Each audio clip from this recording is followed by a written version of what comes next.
আপনারা দেখতে পাচ্ছেন আমাদের হানিফ ভাই কলা দিয়ে পান্তা না পানি ভাত, যেটাকে আমাদের এলাকায় পান্তা ভাত বলে, সেই দারুণ খাবার খাচ্ছে। কিন্তু কোন কোনে নিচ্ছি ঠান্ডার মধ্যে এরকম কলা দিয়ে পানি দিয়ে ভাত খাওয়া।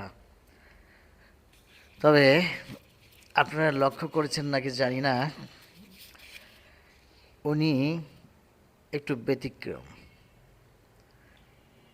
উনি যেমন এখন ঠান্ডার সময় ঠান্ডা ভাত খাচ্ছে, আবার যে থালায় খাচ্ছে সেই থালাটা লক্ষ্য করে দেখেন তো কিসের? মাটির থালা। উনি এই আধুনিক যুগে এসে উনি এই ঢাকার শহরে বসে মাটির থালা ভাত খায়। এটা একটা আসলে বিচিত্র ধরনের। উনি সবাইকে মেসেজ দিতে চাচ্ছে আপনারাও সবাই মাটির থালায় খান। তবে মাটির থালায় খাওয়া কিন্তু উপকার।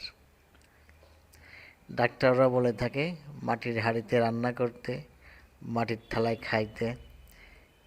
কিন্তু এই যান্ত্রিক শহরে এটা বেশিরভাগই অসম্ভব। তবে উনি এই জিনিসটা মেনটেন করে। আপনাদের এই ভিডিওটা যদি ভালো লাগে, লাইক শেয়ার কমেন্ট করে সাথে থাকবেন। হানিফ ভাই, এদিক তাকান, আপনি কিছু বলেন।